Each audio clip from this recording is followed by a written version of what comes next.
ವೀಕ್ಷಕರೇ ನಮಸ್ಕಾರ. ಸುದ್ದಿಗೊಂದು ಗುದ್ದು ಕಾರ್ಯಕ್ರಮಕ್ಕೆ ಸ್ವಾಗತ. ನಾನು RA ಲೋಹಾನಿ. ಎಂದಿನಂತೆ ಸುದ್ದಿಗೊಂದು ಗುದ್ದು ಕಾರ್ಯಕ್ರಮದಲ್ಲಿ ವಿಚಾರ ವಿಮರ್ಶೆ ಚರ್ಚೆಯ ವಿಷಯಗಳು ಮುಂದುವರಿತಾ ಇದ್ದಾವೆ. ಆರಂಭದಲ್ಲಿ ನಾವು ಮಂಗಳೂರಿನ ನಗರ ಸಮೀಪದ ಬೆಂಗ್ರೆಯಲ್ಲಿ ಒಂದು ವಿವಾದ ಆರಂಭವಾಗಿದೆ.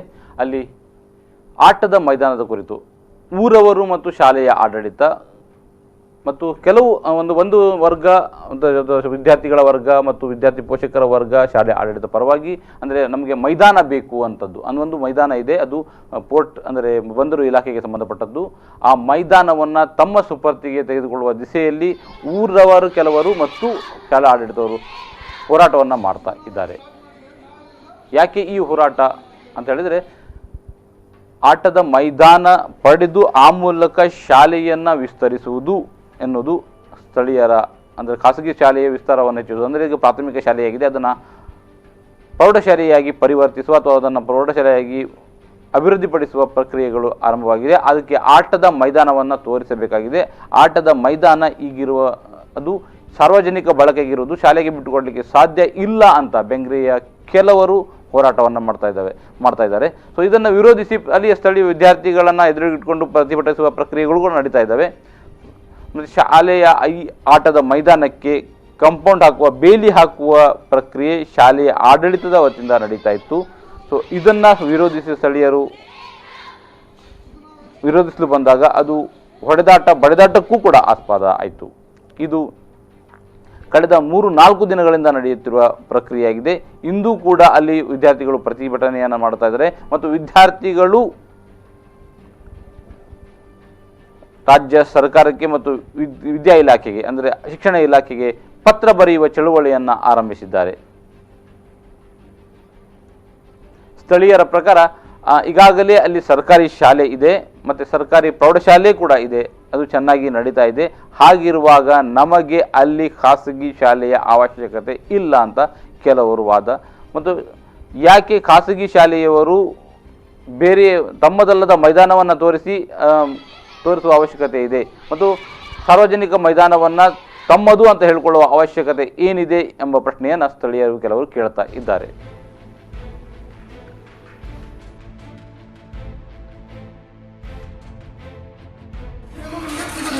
ಫುಟ್ಬಾಲ್ ಗ್ರೌಂಡಿಗೆ ವ್ಯವಸ್ಥೆ ಮಾಡಿದ್ರೆ ಒಂದು ಫುಟ್ಬಾಲ್ ಗ್ರೌಂಡ್ ಏನು ಮಾಡ್ತೀವಿ, ಫುಟ್ಬಾಲ್ ಆಡ್ತೀವಿ ಅಥವಾ ಏನಾದರೂ ಬೇರೆ ಏನಾದರೂ ಆಡಲಿಕ್ಕೆ ನಿಮಗೆ ಅವಕಾಶ, ಶಟಲ್ ಕಾಕ್ ಇರ್ಬೋದು ಅಥವಾ ಥ್ರೋ ಬಾಲ್ ಇರ್ಬೋದು ಅಥವಾ ಬೇರೆ ರೀತಿಯ ಆಡಲಿಕ್ಕೆ ನಿಮಗೆ ಅವಕಾಶ ಇದೆ. ಅದೇ ರೀತಿ ಇಲ್ಲಿ ಕೆಲವರು ಚಾಂಪಿಯನ್ಗಳಾಗ್ತಾರೆ. ಇಲ್ಲಿ ತಾಲೂಕು ಲೆವೆಲ್ ಚಾಂಪಿಯನ್ ಆಗ್ತಾರೆ. ಓಟದಲ್ಲಿ ನಾವು ಚಾಂಪಿಯನ್ ಆಗಿದ್ದು ತಾಲೂಕು ಲೆವೆಲ್ ಅಂತ ಹೇಳಲಿಕ್ಕೆ ನಿಮ್ಮ ಆಟದ ಗ್ರೌಂಡಿಗೆ ಮಾತ್ರ ನೀವು ಓಡಿ ಅಭ್ಯಾಸ ಆಗ್ತದೆ. ಅಥವಾ ನೀವು ಫುಟ್ಬಾಲ್ ನಿಮ್ಮ ಟೀಮ್ ಚೆನ್ನಾಗಿದೆ, ಕಬಡ್ಡಿಯಲ್ಲಿ ನಿಮ್ಮ ಟೀಮ್ ಚೆನ್ನಾಗಿದೆ ಅಥವಾ ಥ್ರೋ ಬಾಲ್ ನಿಮ್ಮ ಟೀಮ್ ಚೆನ್ನಾಗಿದೆ ಅಥವಾ ಬೇರೆ ಆಟೋಟಗಳಲ್ಲಿ ನಿಮ್ಮ ಒಂದು ಅಚೀವ್ಮೆಂಟ್ ನೀವು ಮಾಡಲಿಕ್ಕೆ ಬಯಸ್ತಾ ಇದ್ದೀವಿ. ನೀವು ಅಚೀವ್ಮೆಂಟ್ ಮಾಡಲಿಕ್ಕೆ ಬಯಸಿದಾಗ ನೀವು ಮಾಡಬೇಕು, ನಿಮಗೆ ಆಟದ ಮೈದಾನ ಬೇಕು. ಈ ಆಟದ ಮೈದಾನ ಯಾರು ಇಲ್ಲಿನ ಟ್ರಸ್ಟಿಗಳು ಅಥವಾ ಇಲ್ಲಿನ ಯಾರು, ನನಗೆ ಈ ಮೈದಾನ ಆಡಲಿಕ್ಕೆ ಬೇಡ, ನನಗೆ ಪರ್ಸನಲ್ ಆಗಿ ನನಗೆ ಆಟ ಆಡಲಿಕ್ಕೆ ಆ ಮೈದಾನ ಬೇಡ. ಆದರೆ ಅದು ಬೇಕಾಗಿರೋದು ಯಾರಿಗೆ? ಹಾಗಿರುವಾಗ ಅದರ ಬಗ್ಗೆ ಕೇಳುವ ಜವಾಬ್ದಾರಿ ಯಾರು?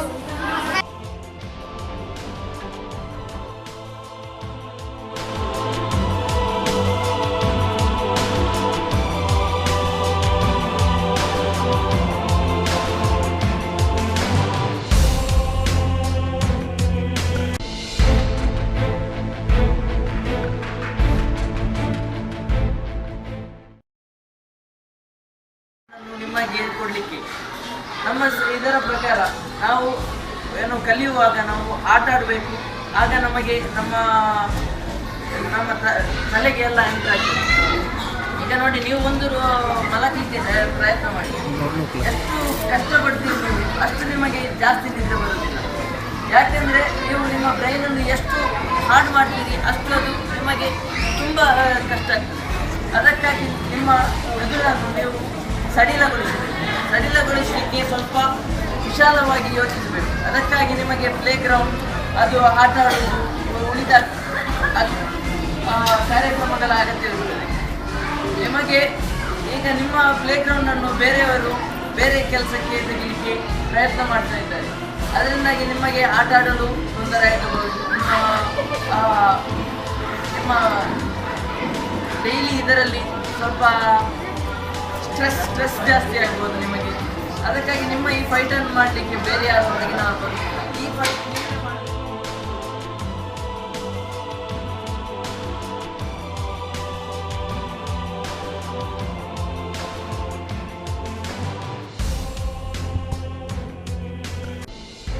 ಮಂಗಳೂರು ನಗರದ ಸಮೀಪ ಬೆಂಗ್ರೆಯಲ್ಲಿ SRK ಎಂಬ ಒಂದು ಶಾಲೆ ಇದೆ, ಖಾಸಗಿ ಶಾಲೆ.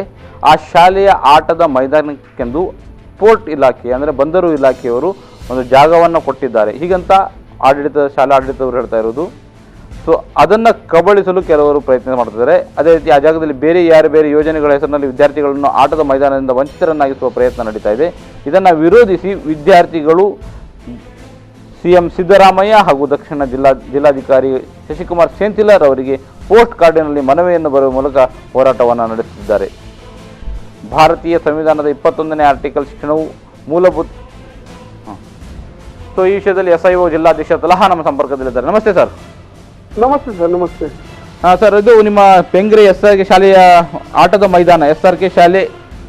ಹೌದು ಹೌದು, ಆಟದ ಮೈದಾನದ ಇಶ್ಯೂ. ಹೌದು, ಆಟದ ಸರ್, ಇದು ಆಕ್ಚುಲಿ ಸಾರ್ವಜನಿಕರಿಗಾಗಿ ಬಿಟ್ಟುಕೊಟ್ಟ ಮೈದಾನ, ಆದರೆ ನಿಮಗೆ ಯಾಕೆ ಅದರ ಮೇಲೆ ಹಕ್ಕು ಸ್ಥಾಪನೆ ಮಾಡ್ತಾ ಇದ್ದೀರಿ ಅಂತ ಅಲ್ಲಿ ಬೆಂಗ್ರೆಯ ಕೆಲವು ನಿವಾಸಿಗಳು ಕೇಳ್ತಾ ಇದ್ದಾರೆ. ನೀವು ಆ ಶಾಲೆಯ ಆಟದ ಮೈದಾನದ ಪರವಾಗಿ ಹೋರಾಟ ಮಾಡ್ತಾ ಇದ್ದೀರಿ, ಯಾವುದು ಸರಿ ಇದರೊಳಗೆ? ಅಲ್ಲ ಸರ್, ಆ ಆಟದ ಮೈದಾನ ಅದು ನಮ್ಗೆ ಈ ARK ಶಾಲೆಗೆ ಸರ್ಕಾರ ಬರೆದು ಕೊಟ್ಟಿರುವಂತ ಜಾಗ. ಸೊ ಹಾಗಿರುವಾಗ ಆ ಆಟದ ಮೈದಾನಕ್ಕೆ ನಾವು ಹಣ ಕಟ್ಟಿದ್ದೇವೆ, ಹಣ ಕಟ್ಟಿ ನಾವು ಅದನ್ನು ಪಡೆದುಕೊಂಡಿದ್ದೇವೆ. ಸೊ ಆಗಿರುವಾಗ ಅದು ಮಕ್ಕಳಿಗೆ ಆಟ ಆಡ್ಲಿಕ್ಕೆ ಜಾಗ ಇರೋದು.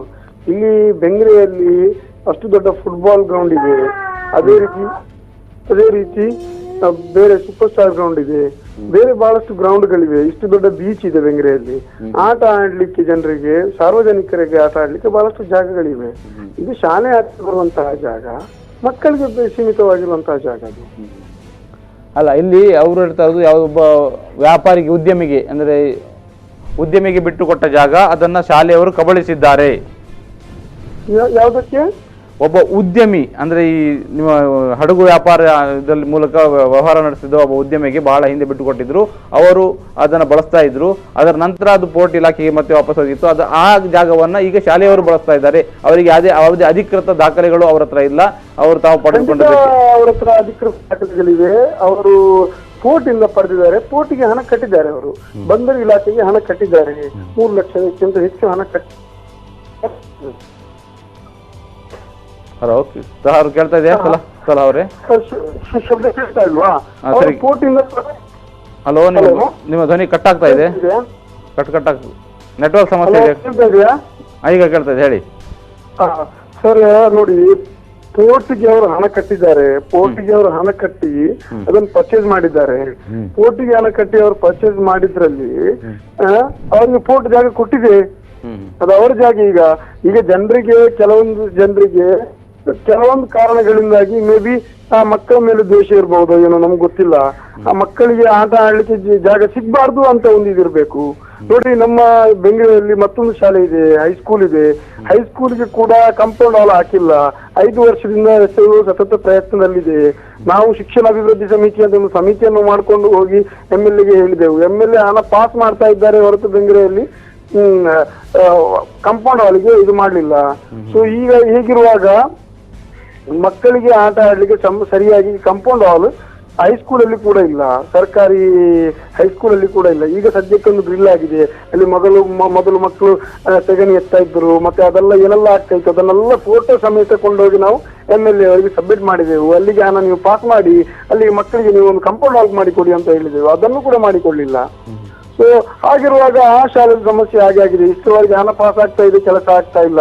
ನಾವು ಮುಂದಿನ ದಿನಗಳಲ್ಲಿ ಕೆಲಸ ಮಾಡ್ತಾರೆ ಅಂತ ಒಂದು ಭರವಸೆ ನಮಗೆ ಇನ್ನು 5 ವರ್ಷದಲ್ಲಿ ಇಷ್ಟವರೆಗೆ ಆಗಿಲ್ಲ. ಇನ್ನು ಮುಂದಿನ ದಿನದಲ್ಲಿ ಆಗುವ ಸಾಧ್ಯತೆ ಆ ಶಾಲೆಯಲ್ಲಿ ಇದೆ ಅಂತ ನಾವು ಬಯಸ್ತೀವಿ. ಇದು ಕ್ಲಿಯರ್ ಆಗಿ ಬಂದರು ಇಲಾಖೆಯವರಿಗೆ ಬರೆದು ಕೊಟ್ಟಂತಹ ಜಾಗ. ಸೊ ಇದಕ್ಕಾಗಿ ಇವರು ಅದರ ಮೇಲೆ ಖರ್ಚು ಕೂಡ ಮಾಡಿದ್ದಾರೆ. ಸೊ ಕೆಲವರಿಗೆ ಮೇ ಬಿ ಅವರ ಮಕ್ಕಳ ವಿರುದ್ಧ ಒಂದು ದ್ವೇಷ ಇರಬಹುದು, ನಮಗೆ ಗೊತ್ತಿಲ್ಲ. ಮಕ್ಕಳ ವಿರುದ್ಧ ದ್ವೇಷ ಇಲ್ಲ, ನಮಗೆ ಮೀಸಲಿಟ್ಟು ಅಂದ್ರೆ ನಮಗೆ ಮಾತಾಡ್ಲಿಕ್ಕೆ ಅನುಕೂಲವಾಗುವ ಜಾಗವನ್ನ ನೀವು ಅತಿಕ್ರಮಿಸ್ತಾ ಇದ್ದೀರಿ, ಶಾಲೆಯವರು ಅತಿಕ್ರಮಿಸ್ತಾ ಇದ್ದಾರೆ ಅನ್ನುವಂಥದ್ದು ಆರೋಪ ಅವರದು. ಅಂದ್ರೆ ಅದು ಸಾರ್ವಜನಿಕ ಜಾಗ ಅಂತ, ಶಾಲೆಗೆ ಸೀಮಿತವಾದ. ಶಾಲೆಗೆ ಸೀಮಿತವಾದ ಜಾಗ ಅಲ್ಲ, ಅದು ಸಾರ್ವಜನಿಕ ಜಾಗ, ಸಾರ್ವಜನಿಕರ ಅನುಕೂಲಕ್ಕಾಗಿ ಇರುವಂತದ್ದು, ಸಾರ್ವಜನಿಕರು ಆಟ ಆಡ್ಲಿಕ್ಕೆ ಇರುವಂತದ್ದು. ಈಗ ನೀವೇ ಹೇಳ್ತಾ ಇದ್ದೀರಿ ಅವ್ರು ಏನ್ ಆರೋಪ ಮಾಡ್ತಾ ಇದ್ದಾರೆ ಅಂತ ಹೇಳಿದ್ರೆ ಅಲ್ಲಿ ಒಬ್ಬರಿಗೆ ಕಂಪನಿ ಉದ್ಯಮಿಗೆ ಕೊಟ್ಟಿದ್ರು ಅಂತಲ್ಲ. ಉದ್ಯಮಿ ಕೊಟ್ಟ ನಂತರ ಅದು ಹೇಗೆ ಸಾರ್ವಜನಿಕ ಜಾಗ ಆಗ್ತದೆ? ಉದ್ಯಮಿಗೆ ಕೊಟ್ಟಿದ್ರಲ್ಲ. ಹೌದು. ಸೊ ನಂತರ ಅದು ಬಂದರ್ ಇಲಾಖೆ ಕೊಟ್ಟಿರೋ ಜಾಗ. ಕ್ಲಿಯರಾ? ಹೌದು, ನೀವೇ ಯಾಕೆ ಬಳಸಬೇಕು ಅಂತ, ಅಲ್ಲಿ ಉದ್ಯಮಿ ಕೊಟ್ಟ ನಂತರ ನೀವೇ ಯಾಕೆ ಬಳಸಬೇಕು ಅನ್ನೋ ಪ್ರಶ್ನೆ ಬರ್ತದೆ. ಬಂದರ್ ಇಲಾಖೆಯಿಂದ ಇವರು ಹಣ ಕೊಟ್ಟು ಪರ್ಚೇಸ್ ಮಾಡಿದ್ದಾರೆ. ಅದು ಈಗ ಅದಕ್ಕೆ ಬೇಕಾದ ಬಂದರ್ ಇಲಾಖೆಯಿಂದ ಹಣ ಕೊಟ್ಟು ಪರ್ಚೇಸ್ ಮಾಡ್ಕೊಂಡಿದ್ದಾರೆ. ಸರಿ, ಅವರು ಶಾಲೆ ಆಡಳಿತ ಪರ್ಚೇಸ್ ಮಾಡಿದ್ರೆ ಮತ್ತೆ ಯಾಕೆ ಸ್ಥಳೀಯರು ಅಂತದೊಂದು ಅಂದ್ರೆ ಹಸ್ತಕ್ಷೇಪ ಮಾಡುವ, ಅಂದ್ರೆ ಸ್ಥಳೀಯರಿಗೆ ಒಂದು ಶಾಲೆ ಅಭಿವೃದ್ಧಿ ಆಗ್ಬೇಕಾಗಿಲ್ಲ, ಅಥವಾ ಊರಿನಲ್ಲಿ ಒಂದು ಖಾಸಗಿ ಶಾಲೆ ಸ್ಥಾಪನೆ ಆಗುವುದನ್ನು ಅವ್ರಿಗೆ ಇಷ್ಟಪಡೋದಿಲ್ವೋ?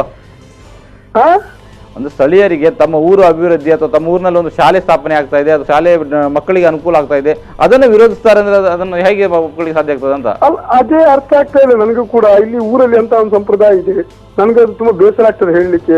ಅಲ್ಲಿ ಇನ್ನು ನಾವು ನೆಕ್ಸ್ಟ್ ನಾವು ಕೈ ಹಾಕ್ತೇವೆ, ನಾವು ಹೈಸ್ಕೂಲ್ಗೆ ಬಗ್ಗೆ ಕೈ ಹಾಕ್ತೇವೆ. ನಾವು ಹೈಸ್ಕೂಲ್ ನಲ್ಲಿ ಪ್ರಶ್ನೆ ಇರುವುದೇ ಅಂದ್ರೆ ನೀವು ಹೈಸ್ಕೂಲ್ ಮಾಡ್ಲಿಕ್ಕೆ ಹೊರಟಿದ್ದೀರಿ, ಅದಕ್ಕಾಗಿ ಶಾಲೆ ಮೈದಾನವನ್ನ ತೋರಿಸಬೇಕಾಗಿದೆ, ಅದಕ್ಕಾಗಿ ನೀವು ಸಾರ್ವಜನಿಕ ಮೈದಾನವನ್ನ ಇಲ್ಲ, ಖಂಡಿತ ಇಲ್ಲ. ಅದು ನಾವು ಪರ್ಚೇಸ್ ಮಾಡಿರುವಂತ ಜಾಗ, ಅದಕ್ಕೆ ಹಣ ಕಟ್ಟಿದ್ದೇವೆ ಪೋರ್ಟಿಗೆ. ನಮ್ಮ ಹತ್ರ ಹಣ ಕಟ್ಟಿದ ರಿಸಿಪ್ಟ್ ಇದೆ. ಪೋರ್ಟಿಗೆ ನಾವು ಹಣ ಕಟ್ಟಿದ್ದೇವೆ, ಹಣ ಕಟ್ಟಿದ ರಿಸಿಪ್ಟ್ ನಮ್ಮ ಕೈಯಲ್ಲಿದೆ. ಓಕೆ, ಹಾಗಾದ್ರೆ ಇದನ್ನ ಸೌಹಾರ್ದಯುತವಾಗಿ ಅಂದ್ರೆ ಈಗ ಬೆಂಗೇರಿ ಅಂತ ಹೇಳಿದ್ರೆ ಕೆಲವು 4 ಜನರು 5 ಜನರು ಇರುವಂತ ಅಲ್ಲಿ ಒಂದು ದೊಡ್ಡ ಅಂದ್ರೆ ಇದು ಜಮಾತ್ ಅಂತ ಕೂಡ ಇದೆ. ಜಮಾತ್ನವರ ಉಪಸ್ಥಿತಿಯಲ್ಲಿ ಸೌಹಾರ್ದಯುತವಾಗಿ ಪರಿಸ್ಥಿತಿಯನ್ನು ನಿಭಾಯಿಸಿಕೊಳ್ಳಿಕ್ಕೆ ಇಲ್ಲಿ ಎಲ್ಲನೂ ಜಮಾತೆ ಇರುವುದು. ಜಮಾತ್ ಅಂತ ಹೆಸರಲ್ಲಿ ಸಂಘಟನೆ ಇದೆ, ಜಮಾತ್ ಕಮಿಟಿನೂ ಇದೆ, ತುಂಬಾ ಎಲ್ಲ ಜಮಾತೆ ಇರುದು. ಮುಸ್ಲಿಮರನ್ನುವಾಗ ಜಮಾತನ್ನೇ ಇರುದು. ಯಾಕೆ ಅಂದ್ರೆ ಜಮಾತ್ ಹೇಳುವಾಗ ಎಲ್ಲ ಅಲ್ಲಿ ಅಂದ್ರೆ ಸೌಹಾರ್ದಯುತವಾಗಿ ವಿಷಯ ಜಮಾತೆ ಇರುವುದು. ಇಲ್ಲಿ ಸದ್ಯಕ್ಕೆ ಇರುವಂತದ್ದು ಏನಂತ ಹೇಳಿದ್ರೆ ಅದು ನ್ಯಾಯಯುತವಾದಂತಹ ಜಾಗೆ. ಒಂದು ಜಾಗೆಗೆ ನೀವೇ ಸರ್ ನೀವೇ ನೋಡಿ, ನೀವೇ ಒಂದು ಜಾಗೆ ಹಣ ಕೊಟ್ಟು ಪರ್ಚೇಸ್ ಮಾಡ್ತೀರಿ. ನೀವೇ ಒಂದು ಜಾಗೆ ಹಣ ಕೊಟ್ಟು ನೀವು ಪರ್ಚೇಸ್ ಮಾಡ್ತೀರಿ ಅನ್ಕೊಳ್ಳೋಣ. ಅದನ್ನು ಮತ್ತೊಬ್ಬ ಬಂದಿದ್ದು ನನ್ನ ಜಾಗೆ ಅಂದ್ರೆ ಹಣ ಕೊಟ್ಟು ಪರ್ಚೇಸ್ ಆದ ನಂತರ ನಮ್ ಜಾಗೆ ಅಂದ್ರೆ ಹೇಗಾಗ್ತದೆ ನಿಮ್ಗೆ? ಅದು ಈಗ ನಮ್ಗೆ ಯಾರು ಕೂಡ ಈ ಇದ್ರ ಪರವಾಗಿ ಹೋರಾಟ ಮಾಡುವವರು ಯಾರು ಕೂಡ ತಮ್ಮ ದುರುದ್ದೇಶದಿಂದ ತಮ್ಮ ಮನೆಗೆ ಅಂತ ಪರ್ಚೇಸ್ ಮಾಡ್ತಾ ಇಲ್ಲ. ಮಕ್ಕಳ ಆಟದ ಮೈದಾನಕ್ಕಾಗಿ ಜಾಗ ಬೇಕು. ಆ ವಯಸ್ಸಿನಲ್ಲಿ ಮಕ್ಕಳಿಗೆ ಸೈಕಾಲಜಿಕಲ್ ಆಗಿ ಮಕ್ಕಳಿಗೆ ಒಂದು ಆರ್ಥಿಕ ದೈಹಿಕವಾದಂತಹ ಒಂದು ಬೆಳವಣಿಗೆ ಅತ್ಯವಶ್ಯವಾಗಿರುವಂತಹದ್ದು ಆಟದ ಮೈದಾನ. ನಮ್ಮ ಸಂವಿಧಾನ ಪರಿಚಯದ 21ನೇ ಪ್ರಕಾರ ನಮ್ಗೆ ರೈಟ್ ಟು ಎಜುಕೇಶನ್ ನಮ್ಗೆ ಕೊಡ್ತಾ ಇದೆ. ನಮ್ಮ ಪಾರ್ಲಿಮೆಂಟ್ ರೈಟ್ ಟು ಎಜುಕೇಶನ್ ಅನ್ನು ಪಾಸ್ ಮಾಡಿದೆ. ಈ ರೈಟ್ ಟು ಎಜುಕೇಶನ್ ಪಾಸ್ ಮಾಡಿದಂತಹ ಸಂವಿಧಾನ ನಮ್ಗೆ ಕ್ಲಿಯರ್ ಕಟ್ ಆಗಿ ಹೇಳ್ತಾ ಇದೆ, ನಿಮ್ಮ ಮಕ್ಕಳಿಗೆ ಶಾಲೆ ಬಳಿ ಆಟದ ಮೈದಾನ ಬೇಕು ಅಂತ ಹೇಳ್ತಾ ಇದೆ. ಎಷ್ಟೋ ಶಾಲೆಗಳಲ್ಲಿ ಆಟದ ಮೈದಾನ ಇಲ್ಲ, ಆ ಶಾಲೆಗಳಿಗೆಲ್ಲ ನೋಟಿಸ್ ಹೋಗಿರುವಂತಹ ಹಲವೊಂದು ಸಂಗತಿಗಳು ನಡೆದು ಹೋಗಿದೆ. ಸೊ ಹಾಗಿರುವಾಗ ಮಕ್ಕಳಿಗೆ ಆಟದ ಮೈದಾನ ಅದು ನಮ್ಮ ಮಕ್ಕಳ ಸಂವಿಧಾನಬದ್ಧವಾದಂತಹ ಹಕ್ಕು. ಅದಕ್ಕಾಗಿ ಮಕ್ಕಳು ಕೇಳ್ತಾ ಇದ್ದಾರೆ, ಅದಕ್ಕಾಗಿ ಮಕ್ಕಳು ಪ್ರತಿಭಟನೆ ಮಾಡ್ತಾ ಇದ್ದಾರೆ. ಅದು ಮಕ್ಕಳು ನನ್ನ ಮಕ್ಕಳು ಅಥವಾ ಬೇರೆ ಒಂದಿಬ್ಬರು ಮಕ್ಕಳೆಲ್ಲ ಇರುವುದು, ಅಲ್ಲಿ ತುಂಬಾ ಮಕ್ಕಳು ಕಲಿತಾ ಇದ್ದಾರೆ. ಇನ್ನು ನಾನು ಹೇಳ್ತೇನೆ ಒಂದು ವಿಚಾರ, ಈ ಊರಲ್ಲಿ ಒಂದ್ ವೇಳೆ ನಾನು ಹೈಸ್ಕೂಲ್ಗೆ ಹೋಗಿ ನಾಳೆ ನಾನಲ್ಲಿ ಮಾತಾಡಿ ಬಂದಿದ್ದೇನೆ ಜನರ ಹತ್ರ. ಹೈಸ್ಕೂಲ್ ಪ್ರಿನ್ಸಿಪಲ್ ಮತ್ತೆ ಹೈಸ್ಕೂಲ್ ಜನರ ಹತ್ರ ನಾವು ಮಾತಾಡಿದಾಗ ಅವ್ರು ಹೇಳಿದ್ದಾರೆ, ನನಗೆ ಕ್ಲಿಯರ್ ಆಗಿ ಹೇಳಿದ್ದಾರೆ. ಅಲ್ಲಿ ನಾನು ಕೇಳಿದೆ ವಿಚಾರ. ಸೊ ಅವರಿಗೆ ಹೈಸ್ಕೂಲ್ಗೆ ಕಂಪೌಂಡ್ ಹಾಲ್ ಇಲ್ಲ, ಇಷ್ಟವರೆಗೆ ಕಂಪೌಂಡ್ ಹಾಲ್ ಆಗ್ಲೇ ಇಲ್ಲ. ಇನ್ನು ಕಂಪೌಂಡ್ ಹಾಲ್ ಹಣ ಬರ್ತದೆ ಅಂತ ಹೇಳಿ ಹಣ ಆಗ್ಲಿಲ್ಲ. ನಾಳೆ SIU ನಮ್ಮ ಸಂಘಟನೆ ಒಂದ್ ವೇಳೆ ಅಲ್ಲಿ ಹೋಗಿ ಕಂಪೌಂಡ್ ಹಾಲ್ ಅಂತ ನಾವು ಅಲ್ಲಿ ಕೂಡ ನಾವು ತಂತಿ ಬೇಲಿ ಆಗ್ಲಿಕ್ಕೆ ಹೋದ್ರೆ ಕೆಲವರು ಅಲ್ಲಿ ಕೂಡ ನಮ್ಮ ವಿರುದ್ಧ ಪ್ರತಿಭಟನೆಗೆ ಬರ್ತಾರೆ. ಸರ್ಕಾರ ಅವರಿಗೆ ಎಷ್ಟು ಜಾಗ ಕೊಟ್ಟಿದೆ, ಅಲ್ಲಿ ಜನ ಇಲ್ಲಿ ಕಬಳಿಕೆ ಮಾಡುವಂತಹ ಕೆಲವೊಂದು ಜನ ಇದ್ದಾರೆ. ಇಲ್ಲಿ ಕಬಳಿಕೆ ಮಾಡಿ ಜಾಗವನ್ನು ಮಾರುವಂತಹ ಕೆಲವೊಂದು ಜನ ಇದ್ದಾರೆ ದುರುದ್ದೇಶದಿಂದ. ಸೊ ಅಂತಹ ಜನರಿಗೆ ಇಂತಹ ಕೆಲವೊಂದು ಸಂಸ್ಥೆಗಳಿಗೆ, ಶಾಲಾ ಸಂಸ್ಥೆಗಳಿಗೆ ಮತ್ತೆ ಬೇರೆಯವರಿಗೆ ಸಿಗುವುದು ತುಂಬಾ ಅವರಿಗೆ ಕಷ್ಟ ಆಗ್ತದೆ. ಸೊ ಇಂತಹ ಕೆಲವೊಂದು ನಡೆದಿದೆ. ಸೊ ಅದರ ಬಗ್ಗೆ ತನಿಖೆ ನಡೆದ್ರೆ ಗೊತ್ತಾಗ್ತದೆ ಯಾರು ಎಷ್ಟು ಕಬಳಿಸಿದ್ದಾರೆ ಅಂತ ನೋಡಿದ್ರೆ ಗೊತ್ತಾಗ್ತದೆ ಈ ಊರಲ್ಲಿ. ಓಕೆ, ಅಂದ್ರೆ ಬೆಂಗ್ರೆಯಲ್ಲಿ ಅಕ್ರಮವಾಗಿ ಜಾಗ ಅತಿಕ್ರಮಣ ಮಾಡುವವರ ಸಂಖ್ಯೆ ದೊಡ್ಡದಾಗಿದೆ ಅಂತ ಹೇಳ್ತಾ ಇರೋದು ನೀವು? ದೊಡ್ಡದಾಗಿದ್ದಾರೆ, ಕೆಲವು ಜನ ಅಂತ ಇದ್ದಾರೆ, ಅಂತಹ ದುರುದ್ದೇಶ ಜನ ಇದ್ದಾರೆ ಅಂತ ಹೇಳ್ತಾ ಇರೋದು. ಸೊ ಅಂತಹ ಜನರಿಗೆ ಈ ರೀತಿ ಅವರ ಹತ್ರ ಪ್ರೂಫ್ ಕೂಡ ಇಲ್ಲ, ಡಾಕ್ಯುಮೆಂಟ್ ಕೂಡ ಇಲ್ಲ. ಈ ಜಾಗದ್ದು ಈಗ ನೀವು ಹೇಳ್ತಾ ಇದ್ದಿಲ್ಲ ARK ಶಾಲೆಯವರ ಬಳಿ ಅವರು ಹಣ ಕಟ್ಟಿದ ಅವರಿಗೆ ಪ್ರೂಫ್ ಇದೆ, ಬಂದರು ಇಲಾಖೆಗೆ ಹಣ ಕಟ್ಟಿದ್ದಾರೆ ಅದರ ಪ್ರೂಫ್ ಇದೆ, ಮತ್ತೆ ಅವರಿಂದ ನಾನ್ ಅಬ್ಜೆಕ್ಷನ್ ಸರ್ಟಿಫಿಕೇಟ್ ಬರೆದಿದ್ದಾರೆ ಅದರ ಪ್ರೂಫ್ ಕೂಡ ಇದೆ, ಎಲ್ಲ ಅವರ ಹತ್ರ ಇದೆ. ಡಾಕ್ಯುಮೆಂಟೇಶನ್ ಮಾಡಿ ಅವರು ಕೈಯಲ್ಲಿ ಇಟ್ಕೊಂಡಿದ್ದಾರೆ. ಮತ್ತೆ ಬೇರೆಯವರದ್ದು ಏನಿದೆ ಏನಿಲ್ಲ ಅಂತ ಅವರು ಏನೆಲ್ಲ ಆರ್ಗ್ಯುಮೆಂಟ್ ಮಾಡಿದ್ರು ಕೂಡ ಅವರಿಗೆ ಒಂದು ದ್ವೇಷ ಇರಬಹುದು. ದ್ವೇಷ ಮಕ್ಕಳ ಮೇಲೆ ಬೇಡ ಸ್ವಾಮಿ, ಒಂದು ವೇಳೆ ನಾನು ತಪ್ಪು ಮಾಡಿದ್ರೆ ನನ್ನ ಅಲ್ಲ, ದ್ವೇಷ ಅವರಿಗೆ ನೋಡಿ, ಇರ್ಬೋದು. ಯಾರಿಗೂ ಮಕ್ಕಳ ಮೇಲೆ ದ್ವೇಷ ಇರುವುದಿಲ್ಲ. ಅವರಿಗೆ ಶಾಲೆ ಒಂದು ಖಾಸಗಿ ಸಂಸ್ಥೆ ಜಾಗವನ್ನ ಕಬಳಿಸ್ತಿದೆ ಅನ್ನುವಂಥ ದ್ವೇಷ ಇರ್ಬೋದು. ಮಕ್ಕಳ ಮೇಲೆ ದ್ವೇಷ ಖಾಸಗಿ ಸಂಸ್ಥೆ ಡೆಫಿನೇಷನ್ ಅಲ್ಲಿ ಬರುವುದಿಲ್ಲ. ಶಾಲೆ ಅಂತಾಗ ಪಬ್ಲಿಕ್ ಮಕ್ಕಳೆಲ್ಲ ಪಬ್ಲಿಕ್ ಮಕ್ಕಳು ಕರೆಯುವುದು. ಸೊ ಹಾಗಿರುವಾಗ ಖಾಸಗಿ ಸಂಸ್ಥೆ ಡೆಫಿನೇಷನ್ ಅಲ್ಲಿ ಶಾಲೆ ಬರುವುದಿಲ್ಲ. ಸರ್ಕಾರಿ ಶಾಲೆನೂ ಗವರ್ಮೆಂಟಿನಿದೆ, ಖಾಸಗಿ ಶಾಲೆನೂ ಗವರ್ಮೆಂಟಿನಿದೆ. ಅಲ್ಲಿ ಇರೋ ಫೀಸ್ ರೆಗ್ಯುಲೇಷನ್ಸ್ ಬಗ್ಗೆ ಮಾತ್ರ ನಾವು ಹೇಳುದು, ಖಾಸಗಿ ಸಿಸ್ಟಮ್ ನಲ್ಲಿ ಫೀಸ್ ರೆಗ್ಯುಲೇಟ್ ಮಾಡ್ತಾ ಇದ್ದಾರೆ ಅಂತ ಹೇಳಿ. ಅದೇ ಅಂದ್ರೆ ಖಾಸಗಿ ಶಾಲೆಯನ್ನು ವಿಷಯ ಪ್ರಸ್ತಾಪ ಬರೋದೇ ಅಂದ್ರೆ ಹೆಚ್ಚು ಡೊನೇಷನ್ ಕಲೆಕ್ಟ್ ಮಾಡ್ತಾರೆ ಅವರಿಗೆ. ಅಲ್ಲ, ಕಂಪನಿಗಳೆಲ್ಲ ಕೊಡುವುದು ಅದು. ಸರ್ಕಾರಿ ಶಾಲೆ ಅನ್ನುವಾಗ ಕಂಪನಿ ಅದು ನಿಮ್ಮ ಟಾಟಾ ಬಿರ್ಲಾ ತರ ಇರುವಂತಹ ಕಂಪನಿಯಾ? ಅಲ್ಲಲ್ಲ. ಶಾಲೆ ಎನ್ನುವಾಗ ಏನದು? ಶಾಲೆ ಎನ್ನುವಾಗ ಅಲ್ಲಿನ ಊರಿನ ಮಕ್ಕಳು ಕಲಿಯುವಂತ ಶಾಲೆ. ಆ ಊರಿನಲ್ಲಿ ಆ ಶಾಲೆಯಲ್ಲಿ ಬೇರೆ ಯಾವ ಊರಿನ ಮಕ್ಕಳು ಕಲಿತಾ ಇದ್ದಾರೆ? ಹೊರಗಿನ ಮಕ್ಕಳು ಬಂದು ಕಲಿತಾ ಇದ್ದಾರಾ? ಇಲ್ಲಲ್ಲ. ಈಗ ಕೊನೆಯದಾಗಿ ಅಂದ್ರೆ ಅಂತಿಮವಾಗಿ ಅಂದ್ರೆ ಈ ಶಾಲೆ ಆಟದ ಮೈದಾನದ ವಿಷಯದಲ್ಲಿ ಈಗ ಯಾವ ಹಂತದಲ್ಲಿದೆ ಈಗ ಹೋರಾಟ? ಅಂದ್ರೆ ನೀವು ಒಂದು ಕಡೆ ಹೋರಾಟ ಮಾಡ್ತಾ ಇದ್ದೀರಿ, ಇನ್ನೊಂದು ಕಡೆ ಅವರು ತಡೀತಾ ಇದ್ದಾರೆ. ಇದು ಎಲ್ಲಿವರೆಗೆ ಮುಂದುವರಿತದೆ ಅಂತ? ಅಲ್ಲ, ಇದು ಖಂಡಿತ ನಮ್ಗೆ ಜಯ ಸಿಗ್ತದೆ. ಯಾಕಂತ ಹೇಳಿದ್ರೆ ನಾವು ನಮ್ಮ ಲಾಭಕ್ಕೋಸ್ಕರ ನಾವು ಮಾಡ್ತಾ ಇಲ್ಲ, ನಮ್ಮ ಊರಿನ ಭವಿಷ್ಯಕ್ಕೋಸ್ಕರ ನಾವು ಹೋರಾಟ ಮಾಡ್ತಾ ಇದ್ದೇವೆ. ನಮ್ಮ ಊರಿನ ಮಕ್ಕಳು ಬೆಳೆದು ಬಂದ್ರೆ, ಮಕ್ಕಳು ಒಳ್ಳೆ ದೈಹಿಕವಾಗಿ ಒಳ್ಳೆ ರೀತಿಯಲ್ಲಿ ಬೆಳೆದ್ರೆ ಒಂದು ಒಳ್ಳೆಯ ಸಮಾಜ ಇವರು ಕಟ್ತಾರೆ. ಸೊ ಅದಕ್ಕಾಗಿ ನಮ್ಮ ಪ್ರಯತ್ನ ಹೊರತು ನಮ್ಗೆ ಯಾವ ಇದರಿಂದ ಇದಿಲ್ಲ. ಸೊ ಈ ಹೋರಾಟದಲ್ಲಿ ನಮ್ಗೆ ಜಯ ಸಿಗ್ತದೆ. ನಾವು ಇದಕ್ಕೆ ಯಾವ ಹಂತಕ್ಕೂ ಹೋಗ್ಲಿಕ್ಕೆ ಸಿದ್ಧ ಇದ್ದೇವೆ. ಕೋರ್ಟಿಗೆ ಹೋಗ್ತೇವೆ, ಯಾರ ಬಳಿ ಹೋಗ್ತೇವೆ. ಯಾಕಂದ್ರೆ ನಾವೆಲ್ಲ ಹಣ ಪಾವತಿಸಿದ್ದೇವಲ್ಲ. ಹಣ ಪಾವತಿಸಿದಾಗ ಇದು ನಮ್ ಜಾಗ. ನಾವು ಹಣ ಪಾವತಿಸಿದ್ದಲ್ಲಿ ಪಾವತಿಸದಿದ್ದಲ್ಲಿ ಮೇಬಿ ಅವ್ರು ಹೇಳ್ಬೋದಿತ್ತು ಇದು ಇವರ ಜಾಗ ಅಲ್ಲ ಅಂತ ಹೇಳ್ಬೋದಿತ್ತು. ನಾವು ಸರ್ಕಾರದಿಂದ ನಾವು ಹಣ ಜಾಗ ಪಡ್ಕೊಂಡಿದ್ದೇವೆ, ಹಣ ಪಾವತಿಸಿ ಪಡ್ಕೊಂಡಿದ್ದೇವೆ. ಸೊ ಹಾಗಿರುವಾಗ ಈ ಜಾಗ ನಮ್ಮದು. ಸೊ ಇದಕ್ಕಾಗಿ ನಾವು ಹೋರಾಟ ಮಾಡ್ತೇವೆ. ನಿಮ್ಮಂತ ಜನರು ಇದಕ್ಕೆಲ್ಲ ಸಹಕರಿಸಬೇಕು. ಈಗ ನೀವು ಲೀಸಿಗೆ ಪಡ್ಕೊಂಡಿದ್ದೀರಿ ಅಂತ ಹೇಳ್ತಾ ಇದ್ದೀರಿ, ಅಂದ್ರೆ 3 ಲಕ್ಷ ಕೊಟ್ಟು ಲೀಸಿಗೆ ಪಡ್ಕೊಂಡಿದ್ದೀರಿ 3 ವರ್ಷದ ಅವಧಿಗೆ. ಹೌದು. ಈಗ ಇದು ಯಾವಾಗಿನಿಂದ ಯಾವಾಗ ವರ್ಷದವರೆಗೆ ಇದು ಊರ್ಜಿತದಲ್ಲಿರ್ತದೆ ಅಂದ್ರೆ ಲೀಸ್ ನಿಮ್ದು?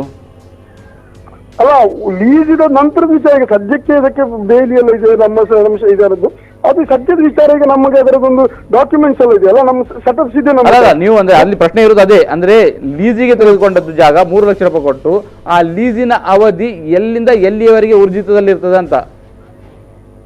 ಅದೀಗ ಮತ್ತೆ ನಾವು ಹೋಗಿ ಮಾತಾಡ್ತೇವೆ. ನಾವು ಯಾರನ್ನು ಸಾರ್ವಜನಿಕರ ಪ್ರಶ್ನೆ ಇರೋದು ಕೂಡ ಅದೇ, ಅಂದ್ರೆ ಲೀಸಿನ ಅವಧಿ ಮುಗಿದ ನಂತರ ಇವ್ರ ಹತ್ರ ಜಾಗ ಇರೋದಿಲ್ಲ, ಅವ್ರದ್ದಲ್ಲ ಜಾಗ, ಅದು ಶಾಲೆ ಮೈದಾನ ಅಲ್ಲ. ಪ್ರಶ್ನೆ ಇರೋದು ಆಗದ ವಿಚಾರ. ಸದ್ಯಕ್ಕೆ ಈಗ ಏನಿದೆ ಅದು ನೋಡುವ ನಾವು. ಫಸ್ಟ್ ಇದು ಈಗ ಸದ್ಯಕ್ಕೆ ಏನಿದೆ ಸ್ಥಿತಿಗತಿ ಅದು ನೋಡುವ. ಆಗದ ವಿಚಾರ ಬಂದಾಗ 3 ವರ್ಷದ ನಂತರದ ವಿಚಾರ, ಆವಾಗದ ವಿಷಯ ಆವಾಗ ಚರ್ಚೆ ಮಾಡುವ. ಸದ್ಯಕ್ಕೆ ಈ ಜಾಗ ನಮ್ಗೆ ಸಿಗ್ಬೇಕು. ಸರಿ, ನಿಮಗೆ ಅಂದ್ರೆ ಈಗ ನೋಡಿ, ನಾನು ಅದಕ್ಕೆ ಕೇಳ್ತಾ ಇರೋದು, ಸದ್ಯಕ್ಕೆ ನಿಮಗೆ ಅಂದ್ರೆ ಎಷ್ಟು ಅವಧಿಗೆ ನಿಮಗೆ ಸಿಗ್ತದೆ ಅಂತ. ಈಗ ಲೀಸ್ ಅವಧಿ ಅಂತ 3 ವರ್ಷ ಅಂತ ಪರ್ಟಿಕ್ಯುಲರ್ ಬರ್ಕೊಂಡಿದೆ. ಅಂದ್ರೆ ಇದು ಯಾವ ಅವಧಿಯಲ್ಲಿ ಲೀಸ್ ಸ್ಟಾರ್ಟ್ ಆಗಿದೆ, ಯಾವ ಅವಧಿಯಲ್ಲಿ ಮುಗಿತು ಅಂತ ಹೇಳುವಾಗ ಸಾರ್ವಜನಿಕರು ತಮ್ಮ ಆಕ್ಷೇಪವನ್ನು ಸಲ್ಲಿಸುವ ಮತ್ತು ಅದನ್ನು ತಮ್ಮ ಸುಪರ್ದಿಗೆ ತೆಗೆದುಕೊಳ್ಳುವ ಪ್ರಯತ್ನ ಮಾಡುವ ಸಾಧ್ಯತೆ ಇದೆ. ನೋಡಿ, ಸಾರ್ವಜನಿಕರು ಅಂದ್ರೆ ಯಾರು? ಅದೇ ಅಂದ್ರೆ ಖಾಸಗಿ ಸಂಸ್ಥೆಗೆ ಜಾಗ ಬೇಡ. ಸಾರ್ವಜನಿಕರು ಅಂದ್ರೆ ಯಾರು? ಖಾಸಗಿ ಸಂಸ್ಥೆ ಅಂತ ಹೇಳುವಾಗ ನಿಮ್ ಕಂಪನಿ ಅಲ್ಲ, ಇದು ರಿಲಯನ್ಸ್ ಕಂಪನಿ, ಟಾಟಾ ಕಂಪನಿ ಅಲ್ಲ. ಯಾವುದೇ ಶಿಕ್ಷಣ ಸಂಸ್ಥೆ ಅಂತ ಹೇಳುವಾಗ ಒಂದು ಸರ್ಕಾರಿ ಶಿಕ್ಷಣ ಸಂಸ್ಥೆ, ಮತ್ತೊಂದು ಖಾಸಗಿ ಶಿಕ್ಷಣ ಸಂಸ್ಥೆ ಇರುವಂತದ್ದು. ಖಾಸಗಿ ಶಿಕ್ಷಣ ಸಂಸ್ಥೆ ಅಂತ ಹೇಳುವಾಗ ಒಬ್ಬ ವ್ಯಕ್ತಿ ಅಥವಾ ಅದರಲ್ಲಿ ನೀವು RT ಕ್ಲಾಸ್ ಅಲ್ಲಿ ನೋಡಿ, ಶಾಲೆ ಡೆಫಿನೇಷನ್ ಏನ್ ಬರ್ತದೆ, ಶಾಲೆ ಡೆಫಿನೇಷನ್ ಯಾವ ಡೆಫಿನೇಷನ್ ಕೊಟ್ಟರು ಕೂಡ ಡೊನೇಷನ್ ಪಡೆಯುವ ಯಾವುದೇ ಸಂಸ್ಥೆ ಅದು ಖಾಸಗಿ ಸಂಸ್ಥೆ ಅಂತ ಜನರು ಅದನ್ನ ಅಂದ್ರೆ. ಹೌದು, ನಾನು ಹೇಳ್ತಾ ಇದ್ದೇನೆ ಕೇಳಿ. ಶಾಲೆ ಅನ್ನುವಾಗ ಶಾಲೆ ಎಲ್ಲವೂ ಸರ್ಕಾರದ ಅಂಡರಲ್ಲಿ ಬರುವುದು. ಹೌದು, ಅಲ್ಲಿ ಸರ್ಕಾರಿ ಶಾಲೆ ಇದೆಯಲ್ಲ, ಅದನ್ನ ಡೆವಲಪ್ಮೆಂಟ್ ಕಲಹ ಅವರೇ ಒಂದ್ ಮಾತುಗಳಿ. ಅಲ್ಲಿ ಸರ್ಕಾರಿ ಶಾಲೆ ಇದೆ, ಅದು ಚೆನ್ನಾಗಿ ನಡೀತಾ ಇದೆ, ಅಲ್ಲಿ ಮಕ್ಕಳು ಹೋಗ್ತಾ ಇದ್ದಾರೆ. ಆ ಶಾಲೆಯನ್ನ ಅಭಿವೃದ್ಧಿಪಡಿಸುವ ದಿಸೆಯಲ್ಲಿ ಆ ಶಾಲೆಗೆ ಬೇಕಾದ ಮೂಲಭೂತ ಸೌಲಭ್ಯಗಳನ್ನು ಒದಗಿಸುವುದು ಅಂತಹ ಪ್ರಯತ್ನ ಮಾಡಿ. ನಿಮಗೆ ಯಾಕೆ ಒಂದು ಖಾಸಗಿ ಸಂಸ್ಥೆ ಉಸಾಬರಿ ಅಂತ ನಾನು ಕೇಳ್ತಾ ಇರೋದು. ಇಲ್ಲ ಇಲ್ಲ ಇಲ್ಲ ಇಲ್ಲ ಸರ್, ಆಗಲ್ಲ ಸರ್, ಖಂಡಿತ ಆಗಲ್ಲ. ನಾವು ಆ ಶಾಲೆ ಸರ್ಕಾರಿ ಶಾಲೆ ಹಿಂದೆನೆ ನಾವು ಇದ್ದೇವೆ, ಎಲ್ಲ ಶಾಲೆ ನಮ್ದೆ. ನಾವು ಯಾವ ಶಾಲೆಗೆ ಬಿಟ್ಕೊಡುದಿಲ್ಲ. ನಾವು SIU ಅಂತ ಹೇಳುವಾಗ ಎಲ್ಲ ಶಾಲೆ ನಮ್ದೆ. ನಾವು ನಿನ್ನೆ ಕೂಡ ಸರ್ಕಾರಿ ಶಾಲೆಗೆ ಹೋಗಿದ್ದೆವು, ಹೈಸ್ಕೂಲಿಗೆ ಹೋಗಿದ್ದೆವು, ಎಲ್ಲ ಶಾಲೆಗೆ ಹೋಗ್ತೇವೆ. ಇಲ್ಲಿ ಯಾವುದೆಲ್ಲ ಶಾಲೆ ಇದೆ, ನಮ್ಮ ಈ ಊರಿನ ಮಕ್ಕಳು ಕಲೀಲಿಕ್ಕೆ ವ್ಯವಸ್ಥೆ ಆಗಲಿ. ನಮ್ಮ ಊರಿನ ಎಷ್ಟೋ ಸಾವಿರ ಮಕ್ಕಳು ಬೋಟಿಂದ ಹೊರಗೆ ಹೋಗಿ ಅಲ್ಲಿ ಬೇರೆ ರುದ್ರಾರಿ ಶಾಲೆಗೆ, ಭದ್ರೆ ಶಾಲೆಗೆ, ಕಸೇಕಳ್ಳಿ ಶಾಲೆಗೆ, ಬೇರೆ ಬೇರೆ ಶಾಲೆಗೆ ಹೋಗ್ತಾರೆ. ಸೊ ಎಲ್ಲ ಮಕ್ಕಳು ನಮ್ಮ ಊರಲ್ಲಿ ಕಲೀಲಿಕ್ಕೆ ಆಗ್ಲಿ, ಅದು ಸರ್ಕಾರ ಒಂದು ಶಾಲೆ ಮಾಡಿಕೊಟ್ಟಿದೆ ಅಂದ್ರೆ ಅದೇ ಸಾಕಾಗುದಿಲ್ಲಲ್ಲ. ಬೇರೆ ಶಾಲೆಗಳು ಮಾಡಿದವರಿಗೆ ಜನ ಬಂದು ಕಲೀಲಿ, ಇದೇ ಊರಲ್ಲಿ ಮಕ್ಕಳು ಕಲೀಲಿ ಅಂತ ಹೇಳುದು. ಏಕೆ ನಮ್ಗೇನು ದುರುದ್ದೇಶ ಇಲ್ಲ ನೋಡಿ. ಬೋಟ್ ಫೆರಿ ಸರ್ವಿಸ್ ಇತ್ತಲ್ಲ, ಈ ಫೆರಿ ಸರ್ವಿಸ್ ಅಲ್ಲಿ ಕೆಲವು ವರ್ಷಗಳಿಗಿಂತ ಮುಂಚೆ ಕೆಲವು ಮಕ್ಕಳು ತೀರಿಕೊಂಡಿದ್ರು. ಅದನ್ನು ಮುಂದಿಟ್ಕೊಂಡು ಕೆಲವು ಮಕ್ಕಳು ನೀರಿಗೆ ಮುಳುಗಿ ತೀರ್ಕೊಂಡಿದ್ರು. ಅದನ್ನು ಮುಂದಿಟ್ಕೊಂಡು ಇವರು ಶಾಲೆ ಇಲ್ಲಿ ಆಗ್ಬೇಕು, ಮಕ್ಕಳಿಗೆ ತೊಂದರೆ ಆಗ್ಬಾರ್ದು, ಮಕ್ಕಳು ನದಿ ದಾಟಿ ಬೋಟಿನಿಂದ ಅಲ್ಲಿ ಹೋಗಿ ಮತ್ತೆ ಬೇರೆ ಬೇರೆ ಶಾಲೆಗೆ, ಸಿಟಿಯಲ್ಲಿರುವಂತಹ ಶಾಲೆಗೆ ಹೋಗಬಾರ್ದು, ಇಲ್ಲೇ ನಮ್ಮ ಮಕ್ಕಳಿಗೆ ನಾವು ಕಲಿಸುವಂತ ವ್ಯವಸ್ಥೆ ಮಾಡಬೇಕು ಅಂತ ಒಂದು ಉದ್ದೇಶವನ್ನು ಇಟ್ಕೊಂಡು ಇವರು ಹೀಗೆ ಮಾಡಿದ್ದಾರೆ. ಸರಿ, ಈಗ ಇದನ್ನ ಮಾಡ್ತಾ ಇರೋದು ಅಂದ್ರೆ ಒಬ್ಬ ವ್ಯಕ್ತಿಯೋ ಅಥವಾ ಒಂದು ಸಂಸ್ಥೆ, ಯಾವ ಸಂಸ್ಥೆ ಅಂತ ಹೇಳಿ? ಅಲ್ಲ, ಅದು ಟ್ರಸ್ಟ್ ಅಂತ ಹೇಳುವಾಗೆಲ್ಲ ಬರ್ತಾರೆ. ಟ್ರಸ್ಟ್ ಅಲ್ಲಿ ಊರಿನ ಜನರು ಇದ್ದಾರೆ, ಕೆಲವು ಜ್ಞಾನ ಇರುವಂತ ವ್ಯಕ್ತಿ ಕೂಡ ಇದ್ದಾರೆ. ಸ್ವಾಭಾವಿಕವಾಗಿ ಟ್ರಸ್ಟ್ ಇರುವಾಗ ಅದು ಎಲ್ಲರದ್ದು ಬರ್ತದಲ್ಲ. ಓಕೆ, ಧನ್ಯವಾದ ನಿಮಗೆ. Thank you. ಬೆಂಗಳೂರಲ್ಲಿ ಆಟದ ಮೈದಾನವೊಂದು ವಿವಾದ ರೂಪ ಪಡಿತಾ ಇದೆ. ಅಲ್ಲಿ ಶಾಲೆ ARK ಶಾಲೆ ಅಂತ ಒಂದು ಶಾಲೆ ಇದೆ. ಆ ಶಾಲೆಯವರು ಆಟದ ಮೈದಾನ ತಮ್ಮ ಸುಪರ್ದಿಗೆ ಬರಬೇಕು ಅಂತ ಆಗ್ರಹವನ್ನು ಮಾಡ್ತಾ ಇದ್ದಾರೆ. ಬಟ್ ಸ್ಥಳೀಯರು ಕೆಲವರು ಅದನ್ನು ವಿರೋಧಿಸ್ತಾ ಇದ್ದಾರೆ. ಸೊ ಈ ವಿರೋಧದ ಹಿನ್ನೆಲೆಯಲ್ಲಿ ಇಲ್ಲಿ ವಿವಾದ, ಜಗಳ, ಕಾದಾಟಗಳು ಕೂಡ ನಡೀತಾ ಇದ್ದಾವೆ. ಅಂತಿಮವಾಗಿ ವಿದ್ಯಾರ್ಥಿಗಳಿಗೆ ಅನುಕೂಲವಾಗುವ, ವಿದ್ಯಾರ್ಥಿಗಳಿಗೆ ಪೂರಕವಾದ ಒಂದು ನಿರ್ಧಾರ ಅಲ್ಲಿ ಬರಬಹುದು ಎನ್ನುವ ನಿರೀಕ್ಷೆಯಲ್ಲಿ ಕೆಲವರು ಇದ್ದಾರೆ.